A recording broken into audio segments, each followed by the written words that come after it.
사랑의 본질이 뭐냐라는 것이었습니다. 2장 8절부터 17절 말씀을 통해서 사랑의 본질을 세 가지로 우리가 요약을 했는데 기억나십니까? 사랑의 본질 첫 번째는 사랑은 무엇이라는 것입니까? 함께 가는 것이라는 것입니다. 두 번째는 뭐였습니까? 조심하는 것, 상대를 배려하는 것. 세 번째는 뭐였습니까? 서로에게 속하는 것. 기억나시죠? 네. 완전히 머릿속에 훤히 다 기억나실 겁니다. 사랑은 그런 것입니다. 이 사랑의 본질을 우리 가정에서, 특별히 지금 이 아가는 부부간의 사랑을 얘기를 하고 있죠. 부부간의 사랑을 바탕으로 해서 부모 자식 간의 사랑, 그리고 교회 안에서 이제 교회를 사랑하는 사랑, 교회 안에서 성도들의 사랑, 여기까지 우리가 실천을 하고, 이 사랑이 결국은 아가는 이거를 하나의 은유로 해서 다른 무언가를 이야기를 한다고 그랬어요. 그거는 하나님과 하나님 백성, 성도들과의 사랑을 이야기를 하는 거다 그랬습니다. 그래서 이 부부간의 사랑을 바탕으로 해서 하나님과 우리의 사랑을 또 이렇게 다시 되짚어보고 다져보고 바로잡는 그런 우리 신앙이 되시면 좋겠습니다. 오늘은 그 사랑의 본질을 봤는데 그 사랑의 성격은 그러면 어떠해야 되는가? 함께하고 또 서로를 배려하고 또 서로에게 소속하는 그런 사랑, 그런 사랑의 본질 속에서 우리는 그러면 그 사랑을 어떻게 갖고 가야 되는가 하는 거죠. 사랑의 성격에 대한 이야기 오늘 3장 1절부터 5절까지 우리가 봉독해 보았습니다. 사랑은 첫 번째로 우리가 그 사랑은 전심으로 찾는 거라는 거예요. 사랑에 대해서는 우리가 전심으로 찾아야 하는 것이라 하는 것입니다. 오늘 보면 1장 3장 죄송합니다. 3장 1절부터 5절까지는 꿈 이야기라고 하는 것이 신학자들의 일치된 의견입니다. 술람미 여인이 지금 꿈을 꾸고 있다라는 것입니다. 꿈 이야기는 또 한 번 더 나오는데 5장 2절부터 8절까지가 그 꿈 이야기, 두 번째 꿈 이야기가 나옵니다. 근데 그 내용은 서로 연관이 되어 있으니까 우리 잠깐씩 이렇게 살펴보면서 같이 보면 좋겠고요.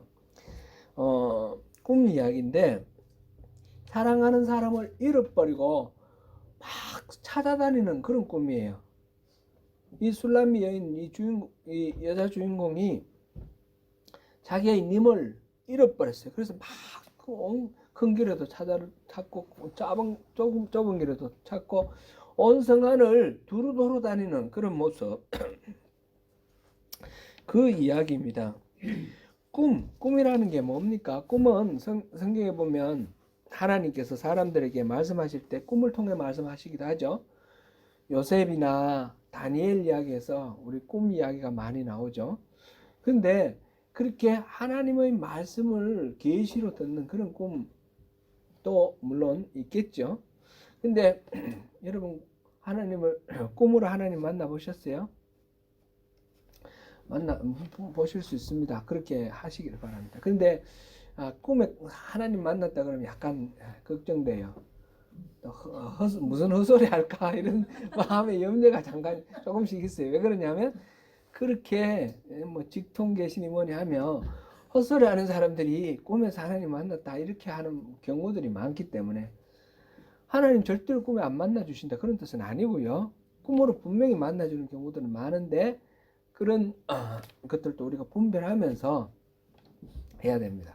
그럼 꿈은 일반적으로 꿈은 어떤 겁니까? 꿈은 뭐 대부분 다 개꿈이겠지만 이 꿈은 낮에 의식이 있을 때 경험했던 어떤 일들이나 또는 간절하게 소원했던 이런 것들이 무의식 속에 갇혀 있다가 밤에 잠자는 동안 뇌의 활동 중에 그게 나타난다고 해요. 뇌의 활동 이 잠자는 동안 뇌의 활동 중에 뇌는 한 90분은 활동을 하고 그 다음에 또 한 90분은 정지한 상태 있고 또 90분은 활동하고 이런 식이래요. 그 뭐 전문가들이 뭘 얘기를 하는 게 있는데 좀 어렵고요. 그래서 그 활동하는 동안 이 뇌가 활동하니까 그 생각이 있잖아요. 그게 기억에 남기도 하고 다 안 남기도 하고 이러는 건데 프로이트가 정신분석학 한 프로이트가 한 말이 꿈은 이 감추어진 어떤 욕망을 이렇게 무의식의 욕구 충족이다 이렇게 표현했어요. 그렇게 간절하게 바라고 있던 것들 이런 것들이 나타나는 거다. 그런데 꼭 그렇게만 볼 거는 물론 아닙니다. 아니지만 대체적으로 우리가 일반적으로 말하는 것은 생시에 경험했던 것 또는 간절하게 바랐던 것들이 꿈속에 무의식 가운데 있던 것들이 이제 이렇게 다시 경험되어지는 과정이다. 거기에 대해서는 대체로 일치하는 생각입니다. 말하자면 이제 술람미 여인의 꿈을 우리가 어떻게 봐야 될 것인가? 술람미 여인이 지금 님을 잃어버리고 막 쫓아다니는 꿈을 꾸었는데 그거는 이 사람이 그런 걱정을 하고 있었던 것을 이렇게 내는 거다. 이렇게 우리가 볼 수가 있습니다. 이 여인이 지금 이제 정말 좋은 남자를 만났어요. 솔로몬 왕을 만났어요. 왕이 찾아와가지고 자기를 점찍어가지고 이제 사랑이 성립이 되었습니다. 앞에서 보니까 막 찾아오고 왕이 정신없이 막 뛰어오는 그런 장면도 있었잖아요. 그러니까 왕의 마음에 혹 들었는데 자기도 그 왕이 너무너무 좋은 거예요. 그래서 사랑하는 사이인데 근데 혹시 이 사람이 이렇게 너무 멋진 킹카가 그럼 어느 순간 떠나버리지 않을까 걱정하는 거예요. 나한테 너무 과분한 거 아닌가. 그래서 그런 염려를 하다가 보니까 이런 꿈을 꾸었다. 이렇게 보는 것이 좀 이렇게 뭐 자연스러운 그런 추측인 것 같습니다. 이 배경에는 우리 앞에 2장 8절부터 우리 17절 읽을 때에 우리가 14절을 읽었습니다. 14절 우리 한번 다시 볼까요? 2장 14절 바위 틈 낭떠러지 은밀한 곳에 있는 나의 비둘기야 내가 내 얼굴을 보게 하라 내 소리를 듣게 하라 내 소리는 부드럽고 내 얼굴은 아름답구나.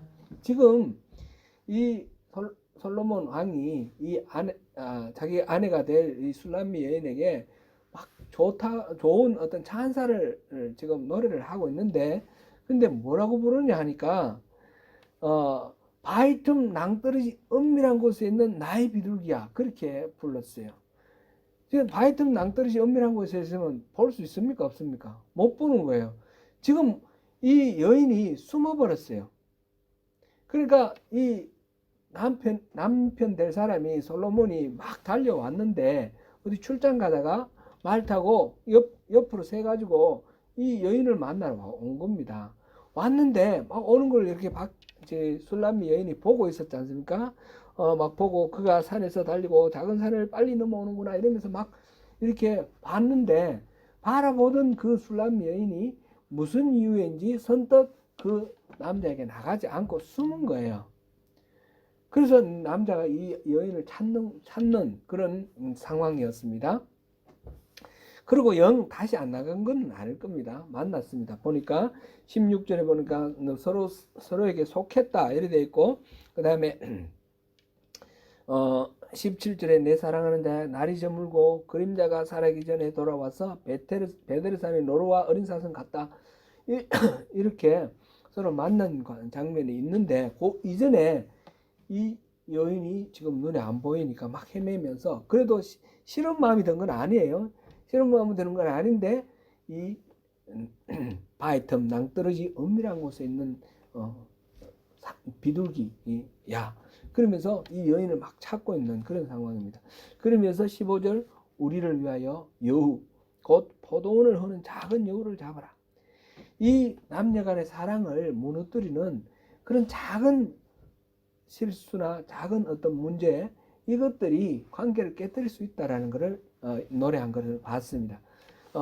전에도 우리 그런 이야기를 우리 나눈 적이 있는데 디테일에 악마가 있다. 그죠? 뭐 서로 좋은 건 당연한데 좋아하는 과정 속에서 아주 사소한 것 때문에 문제가 생기는 거죠. 두 남녀가 서로 만나서 결혼하는 과정 속에서 파혼이 되는 경우를 한번 상상해 보세요. 파혼이 되는 경우들은 대개 뭡니까? 사랑이 식어졌다가 아니라 그 결혼을 이루는 과정에 의견이 불일치해서 그런 거죠. 혼수 문제라든지 뭐라든지 이런 식의. 저도 한번 그런 적이 있어요. 이 공개하면 이거 괜찮아? 하지 마라. 은혜가 안 돼요. 은혜가 안 돼요? 뭔지 모르겠어요. 그래도 제가 솔직하게 말씀드릴게요.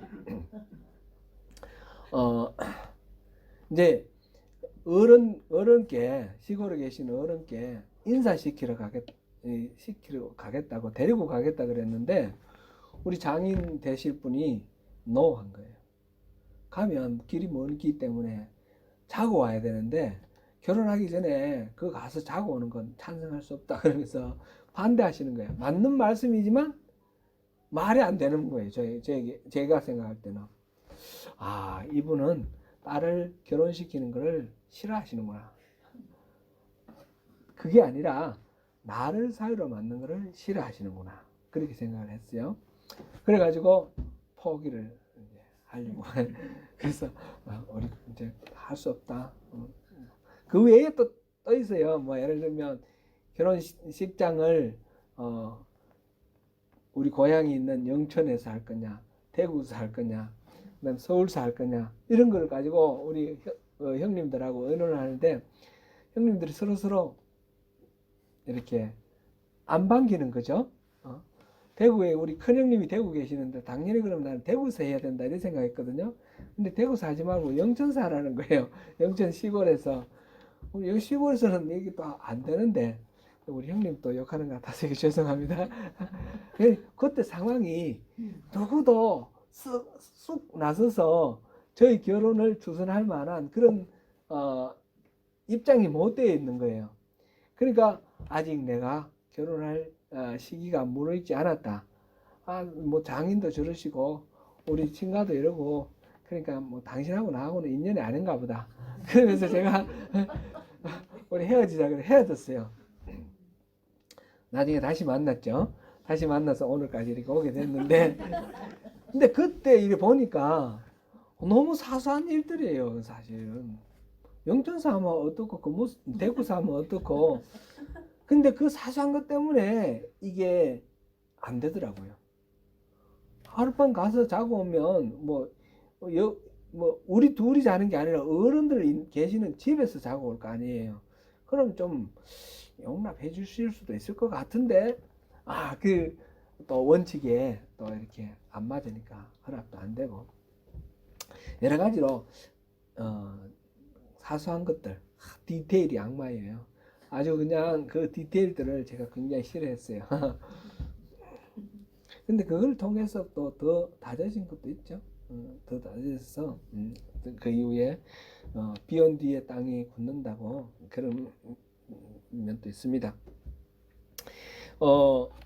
지금 술람미 여인이 이건 밀당하려고 그랬는지 아니면 다른 이유로 그랬는지 자기를 좋아하는 남자가 달려오는데 막 나가야 되는데 안 나가고 숨어버렸어요.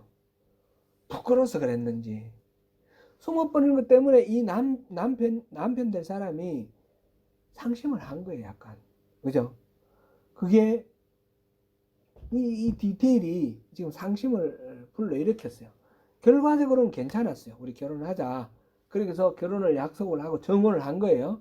그 다음에 이제 남자는 돌아갔다가 나중에 데리러 오면 되는 거예요. 이제 정혼은 됐지만 이 여인이 지금 기다리는 동안 밤에 꿈을 꾸면서 이 남자가 날 버리지 않을까, 날 떠나지 않을까 걱정하는 꿈을 꾸고 있다는 거죠. 이게 밤에 침상에서 마음으로 사랑하는 자를 찾아노라.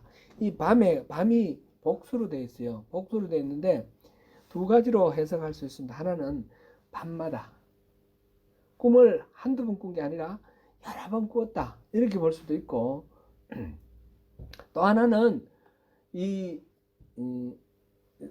유대인들도 우리나라 사람들도 밤을 이렇게 나누잖아요. 뭐 삼경이다, 이경이다, 오경이다, 뭐 초경이다, 뭐 이래가지고 밤을 이렇게 나누는데 이스라엘 사람들도 나누죠. 우리 성경 보면 뭐 이렇게 이경이 되었을 때 뭐 이렇게 나오잖아요.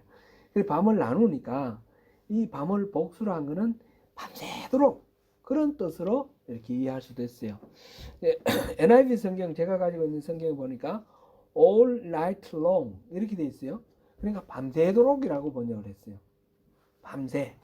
그리고 메시지 성경도 보니까 밤새라고 번역을 했어요. 밤새로 번역하는 경우들이 지금 더 우시합니다. 그래서 그래도 좋고 똑같은 꿈을 여러 번 꾸었다 이렇게 봐도 좋을 것 같아요. 밤마다 꾸었다. 이거는 중요한 거는 이 꿈의 내용이 남자를 찾아다닌다는 거잖아요. 그죠? 찾아다니는데 침상에서 마음으로 사랑하는 자를 찾았노라. 찾아도 찾아내지 못하였노라. 찾다라는 말이 우리말은 똑같아도 영어로 보니까 또 다르게 나왔네요. 찾았노라. 이거는 look for. 찾아도 이것도 look for. 그 다음에 찾아내지 못하였노라. 이거는 find. look for 했지만 find 하지는 못했다. 그런 식으로 이제 이렇게 막 헤매고 돌아다니는 그런 겁니다. 그래서 침상에서 못 찾으니까 일어나서 성간을 돌아다니면서 마음이 사랑하는 자를 거리에서 찾았다. 큰 길에서나 찾으리라. 뭐 하면서 돌아다니면서 찾는 모습입니다.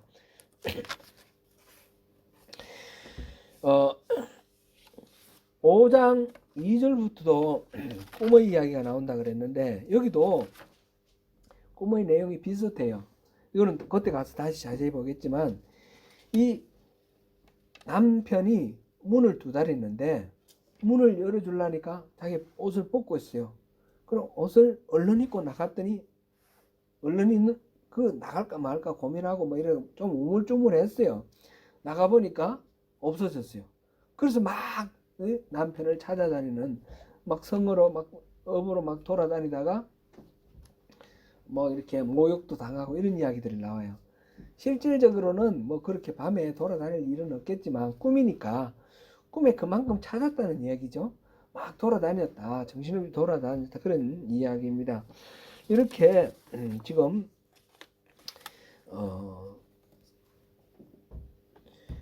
남녀 간에 서로 사랑하는 사람인데 약간의 원인이 뭔지 모르지만 불편함이 있어서 남편이 될 사람이 눈에 안 보이니까 막 찾는 그런 꿈을 꾸었다라는 거죠. 그거는 이제 마음속에 불안함이 있고 그래서 이 불안함을 없애는 건 어떤 뭐 나중에 이제 또 해결이 되겠죠. 해결이 되지만 여기서는 그만큼 그런 불안함을 가지고 열렬하게 사랑하는 님을 찾으러 돌아다녔다. 그 꿈의 이야기입니다. 사랑은 이 꿈에서 보이는 이 술라미 여인처럼 적극적으로 행동해야 합니다. 사랑의 성격에 대해서 우리 얘기를 했는데 사랑은 적극적으로 행동하는 그런 것이어야 한다라는 것입니다. 능동적인 것. 술람미 여인이 님을 찾기 위해서 온성을 방황하듯이 그렇게 적극적으로 찾아야 되는 것입니다. 우리 부부간의 사랑도 상대가 나를 사랑해주고 챙겨주고 상대가 나에게 일방적으로 맨날 매달리도록 그렇게만 기대하지 말고 서로가 서로에게 최선을 다해서 챙기고 섬기고 그렇게 해야 되겠죠. 사랑은 표현을 하지 않으면 사랑이 아니라는 말이 있어요. 표현을 해야 됩니다. 표현 잘 하십니까? 남자들 표현 잘 안 하는 경향이 있는데 사랑을 표현하십시오. 남자들도 사랑을 표현하십시오. 뒤에 대답 두 분 다 대답 잘하나? 여자들도 마찬가지고 남자들도 마찬가지고 사랑은 어떤 형태로든 표현을 해야 됩니다. 아가는 남녀간의 사랑을 언유하여서 하나님과 우리 사이의 관계를 노래하는 것이라 하였습니다. 그러므로 술람미 여인이 지금 꿈속에서 사랑하는 님을 찾아 헤매는 것은 성도가 하나님을 찾는 것을 비유로 노래하는 것이다. 그렇게 이해를 하면 되겠습니다. 하나님을 찾되 적극적으로 찾으라는 것입니다. 이 불안함을 똑같이 가지라 이런 뜻은 아니고요. 그 찾는 적극성, 능동성 이것을 우리가 배워야 된다라는 말씀입니다. 성경에는 진실한 성도의 능동적인 신앙에 대한 이야기가 많이 나옵니다. 마가복음 2장 1절에서 12절, 마태복음 9장 1절에서 8절, 누가복음 5장 17절에서 26절에 동일한 이야기가 나오는데 예수님이 중풍병자를 고치는 사건입니다. 친구인지 또는 친척인지 모르는 네 사람이 들 것으로 같이 들고 와서 예수님이 지금 사람들을 만나서 설교하시고 병을 고치고 계시는 그 자리에 왔습니다. 왔는데 사람들이 너무 많아 예수님 가까이 갈 수가 없었습니다. 그래서 이 사람들은 지붕으로 올라가서 지붕을 뚫고 들 것을 달아내려서 예수님 앞에 달아내려서 이 광경을 보고 예수님께서 이 데리고 온 네 사람의 그 믿음을 보시고 이 병든 자를 병을 고쳐주십니다. 이 일을 한번 생각해 보십시오. 얼마나 이게 진짜 적극적인 일인가. 사실은 말이 안 되는 얘기예요. 남의 집에 지붕을 뚫어가지고 그걸로 사람을 내린다라는 거는 이건 그리고 밑에 사람들이 있는데 이거 뚫으면 어떻게 되나요? 막 이렇게 지푸라기고 뭐 막 떨어질 거 아니에요. 예수님이 지금 말씀하고 계시는데 방해하는 거잖아요. 있을 수 없는 행동을 하고 있어요. 몰지각한 아주 감옥 갈 일들이죠. 그런데 왜 이렇게 했을까요? 그만큼 절실하다는 거죠. 예수님한테 이 사람을 보이기만 하면 이 사람 나을 수 있다는 그런 소망을 가지고 이 기회를 놓치면 또 언제 예수님을 만날지 모른다라는 그런 절박한 마음을 가지고 그들은 이렇게 체면불구하고 무지막지한 행동을 한 겁니다. 그만큼 절절한 마음이 있다는 거죠. 이런 이야기도 있고요. 마태복음 11장 12절에 보니까 천국은 친노하는 자의 것이라고 그랬어요. 천국은 가서 차지하는 사람이 천국의 주인이 되는 것이다. 이거는 좀 우리가 평소에 생각했던 거하고 좀 다른 이야기인데 예수님이 그렇게 말씀하셨어요. 천국을 위해서 수동적으로 기다리고 있지만 말하라는 거죠. 적극적으로 나서라는 거죠. 하나님이 우리를 구원해 주실 것이지만 그러나 하나님이 구원하시도록 우리는 그냥 손만 들고 있으라는 것이 아니라 하나님이 우리를 구원하시기 위해서 액션을 보이실 때 우리는 리액션을 적극적으로 하라는 겁니다. 이니셔티브는 분명히 하나님께 있습니다. 주도권은 하나님께 있지만 그 주도적으로 하나님께서 우리에게 다가오실 때 우리가 그냥 수동적으로 가만히만 있으면 이건 이루어지지 않는 겁니다. 손바닥이 한쪽 손바닥으로 소리를 못 낸다는 거죠. 고장난명. 맞받아 치는 손바닥이 있어야만 소리를 내는 것처럼 하나님이 은혜를 베푸시고 능력을 베푸시고 우리에게 임하셨는데 우리가 적극적으로 능동적으로 리액션을 보여야만 한다. 이게 이제 하나님과 우리와의 사랑의 관계 속에서 우리에게 요청하시는 하나님의 마음입니다. 그 솔로몬이 술람미 여인을 만나러 갔는데 술람미 여인이 당연히 나와서 맞아야죠. 그래서 숨어버렸어요. 숨어버리니까 못 찾아서 헤매는 거예요. 그런 일이 있고 나니까 자기가 좀 잘못했구나 그런 자각이 있어서 이제 다음에 또 이제 지금 집으로 돌아갔다가 나중에 이스라엘의 결혼식은 2번 이렇게 오잖아요. 처음 와서 정혼을 하고 약혼기간 1년 동안 있고 그 다음에 데리러 오죠. 근데 언제 올지는 모르지만 하여튼 준비되는 대로 데리러 옵니다. 지금 2장 마지막에서 이제 정혼이 됐습니다. 정혼이 됐는데 이제 3장 지금 3장 6절부터 나오는 거는 남편 될 사람이 이제 아내를 데리러 지금 오는 거예요. 가마를 준비를 해서 데리고 오는 그 사이에요. 그 사이에 꿈을 꾼 겁니다. 그 사이에 꿈을 꾸었는데 남편이 적극적으로 사랑을 고백하고 데리러 올 겁니다. 여기에 대해서 아내가 될 사람이 적극적으로 반응을 해야 된다. 꿈에서 막 찾고 또 찾고 찾는 것처럼 잃어버리면 안 되니까 찾는 이런 적극적인 반응이 사랑의 어떤 성격의 중요한 요소라 하는 것을 우리가 여기서 볼 수 있습니다. 두 번째로는 사랑은 상황의 구애 없이 상황의 구애됨이 없이 찾아야 되는 것입니다. 그렇게 만나야 되는 것입니다. 본문을 보면 님을 그리워 찾아 헤매는 술람미 여인의 노력이 상황에 관계없이 어느 곳에서나 지속되고 있음을 볼 수 있습니다. 주야를 불문하고 장소에 구애됨이 없이 그녀의 마음은 사랑하는 자를 향해 있습니다. 침상에서, 성중에서, 큰 거리와 작은 거리에서 그녀는 사랑하는 이를 찾아 헤맸습니다. 님을 찾아 헤매는 동안 말할 수 없는 육체적인 고통과 정신적인 모욕 이런 게 있습니다. 그는 뒤에 5장 7절에서 보면 그런 것들이 나옵니다. 그러나 그녀는 시종 님을 갈망하는 그 마음으로 가득 차서 열심히 찾고 있습니다. 이것도 마찬가지로 하나님과 성도의 관계로 보면 성도가 주님을 찾는 심경도 이러해야 한다는 것입니다. 신앙은 우리의 어떤 마음에 불안한 거나 허무한 거나 이런 걸 달래기 위하는 어떤 대용물도 아니고요. 또 어떤 도덕적으로 이렇게 하기 위한 그런 대안도 아닙니다.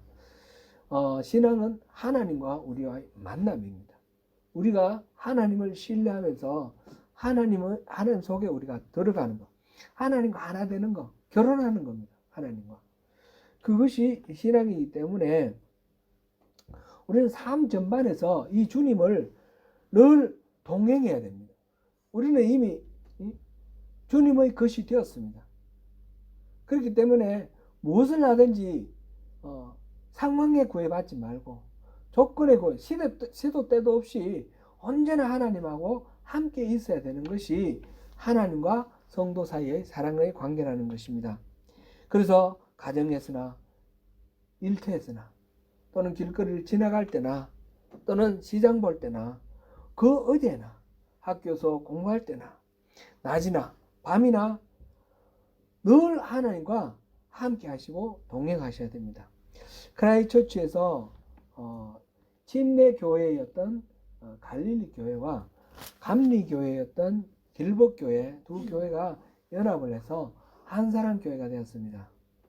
저와 안진호 목사님하고 두 담임 목사가 같이 한 교회를 이루어가면서 이렇게 공동 사역을 했는데, 이제 한 교회 공동 담임으로 있기 위해서는 우리가 서로 같이 삶을 나누고 공부도 하고 하면서 맞추는 그런 과정이 필요했습니다. 그래서 제가 있는 동안 한 전반기 한 2년 반 이 정도는 매주 한 번 이상 저녁에 만나가지고 성경 공부하고 그리고 삶을 나눴습니다. 그때에 우리 안진호 목사님 통해서 제가 은혜 받은 게 있습니다. 안진호 목사님이 이 말씀하시는 가운데 하나님 만난 이야기를 해주셨어요. 어느 날 목사님이 이렇게 식사 시간에 하나님 음성을 들은 거예요. 얘야, 네가 먹는 이 밥이 참 맛있구나. 이 반찬이 참 맛있구나. 그래서 반문을 하는 거죠. 주님도 밥을 드세요? 주님도 맛있으세요? 그랬더니 이제 하시는 말씀이, 그래, 내가 너의 입으로 밥을 먹는다. 내가 너의 혀로 맛을 본다. 그런 말씀을 하시는 거예요. 그러고 보니까 주님이 우리의 입으로 밥을 드시고 우리의 혀로 맛을 보시고 우리의 눈을 통해서 세상을 보고 계세요. 우리의 귀를 통해서 세상의 소리를 듣고 계세요. 주님은 영이시잖아요. 육이 없으시잖아요. 그래서 우리의 몸을 활용하시는 거예요. 우리 몸을 통해서 세상을 보시고 우리 몸을 통해서 세상으로부터 들으시고 우리 몸을 통해서 세상에 말씀하시고 우리 몸을 통해서 세상에 일을 하시는 거예요. 우리의 귀가 하나님의 귀가 되고 우리 눈이 하나님의 눈이 되며 우리 입이 하나님의 입이 되고 우리 손발이 하나님의 손발이 되는 거예요. 이거를 하나님은 우리에게 원하시고 요청하시고 이렇게 하는 것이 신앙이라는 거예요. 이게 진짜 신앙이라는 겁니다. 신앙은 하나님 따로 나 따로 있어서 내가 열심히 해서 하나님께 잘 보여가지고 하나님이 내가 원하는 거 막 복 주시고 막 내가 잘 되도록 해주시고 이게 아니고 하나님하고 내가 하나가 되는 거예요. 참 놀라운 그런 일입니다. 정확한 워딩은 기억나지 않지만 그때 그 말씀을 이렇게 나눴던 것이 제게 참 신선한 충격이었고 그리고 제 신앙을 이렇게 자리매김하는데 아주 획기적인 그런 계기가 되었습니다. 하나님은 우리를 통해서 세상을 보시고 들으시고 맛보시고 하시면서 우리를 통해서 일하십니다. 종종 우리가 이제 하나님이 우리와 함께 하시면 무슨 어떤 신비한 일들이 일어날 거다 그렇게 기대를 하는데 그런 일도 있습니다. 자연의 질서를 뛰어넘는 그런 일들이 있을 수 있다는 거죠. 그런 거는 우리가 기적이라고 부르죠. 기적, 자연의 질서를 뛰어넘는 그런 현상. 근데 기적은 주님이 필요하실 때 곧 딱 그때 가끔 가다가 일어나야지 기적이 막 수시로 계속 일어난다 그러면 하나님 만든 질서는 파괴가 되는 거 아니에요. 하나님 질서 자체를 파괴하고 기적으로 이렇게만 이렇게 세상이 돌아가도록 그렇게 하나님은 하시지 않으시는 거예요. 하나님은 기본적인 질서대로 돌아가도록 세상을 만들어 놓으셨고 특별히 기적이 필요할 때 기적을 통해서 일하십니다. 그런데 하나님이 그냥 내버려둬서는 이게 안 될 때 뭔가 하나님이 액션을 하셔야 될 때 어떻게 하시느냐. 직접 기적을 베푸는 것보다 하나님이 더 보편적으로 일하시는 방법이 있습니다. 바로 하나님의 백성들을 통해서 일하신다는 거예요. 하나님 백성들에게 영감을 주셔서 어떤 활동을 하게 하고 이웃을 돕게 할 때도 있고 하나님이 계획하시는 바들을 하도록 하는 거예요. 그러니까 우리는 바로 하나님이 일하시는 하나님의 손발이 되고 몸이 되고 하나님의 동력자가 되는 것입니다. 그러므로 우리는 모든 일에서 하나님과 함께 해야 됩니다. 동행해야 됩니다. 상황과 여건 이런 거 따져볼 필요가 없습니다. 어떤 경우 따질 필요가 없습니다. 지금 이런 경우에는 뭐 내가 어쩔 수 없는 거 하나님 아시겠지. 그런 경우는 없다라는 거예요. 예외가 되는 경우는 없다는 거예요.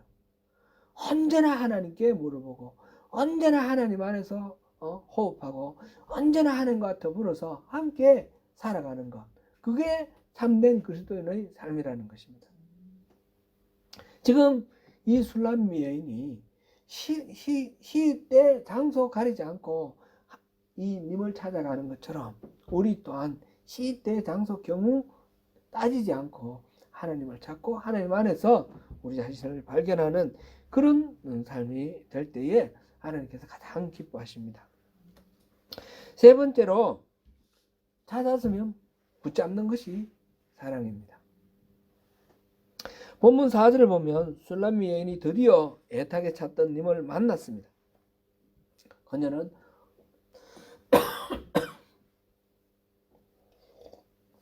너무 감격스러워서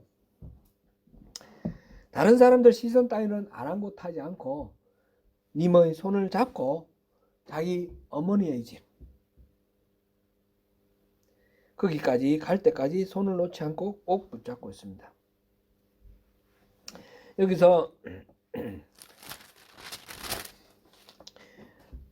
내 어머니의 집으로 나를 잉태한 이의 방으로 가기까지 놓지 아니하였노라.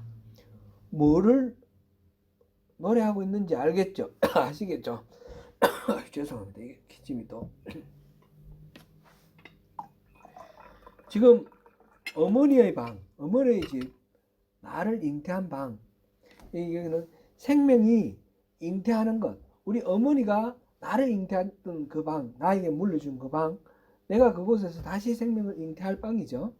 그러니까 은밀한 두 남녀가 은밀한 사랑을 나눌 수 있는 그런 공간을 지금 얘기를 하고 있습니다. 손을 잡고 그 님을 사람들이 보든 안 보든 꼭 붙들고 거기까지 갔다.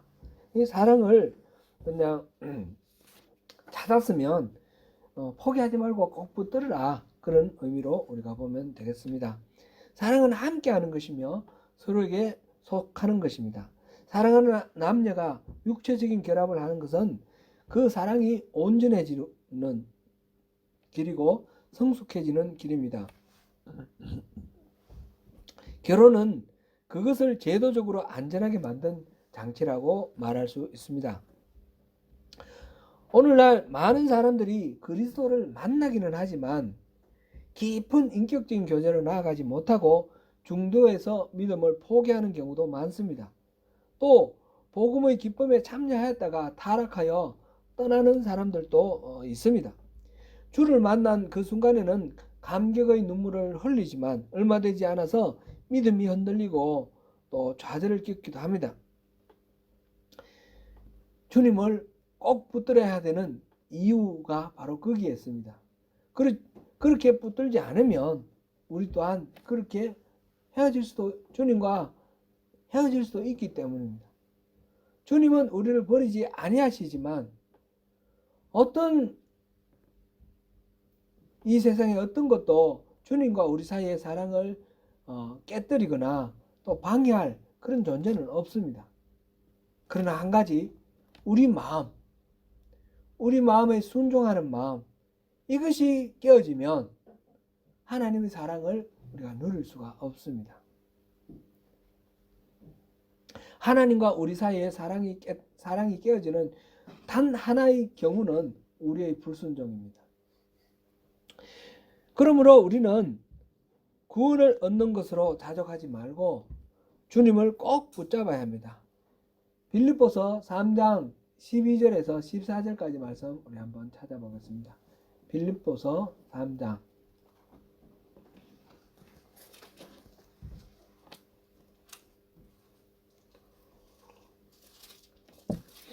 빌립보서 3장 12절부터 14절까지 함께 봉독하겠습니다. 시작. 내가 이미 얻었다 함도 아니요 온전히 이루었다 함도 아니라 오직 내가 그리스도 예수께 잡힌 바 된 그것을 잡으려고 달려가노라. 형제들아, 나는 아직 내가 잡은 줄로 여기지 아니하고 오직 한 일, 즉 뒤에 있는 것은 잊어버리고 앞에 있는 것을 잡으려고 표대를 향하여 그리스도 예수 안에서 하나님이 위에서 부르신 부름의 상을 위하여 달려가노라. 아멘. 사랑하는 성도 여러분, 주님은 이미 우리에게 주님 자신이 어떤 분이신지 다 말씀하셨습니다. 어떤 식으로 우리를 만나 주시는지도 다 보여주셨습니다. 오늘도 그 주님의 초청에 응하여서 항상 주님을 바라보시는 가운데, 항상 주님과 함께 하시는 가운데 우리 한 번 만난 주님을 꼭 붙들고 끝까지 놓치지 않는 가운데 주님의 그 사랑을 다 받아 누리시는 저와 여러분 되시기를 축원합니다.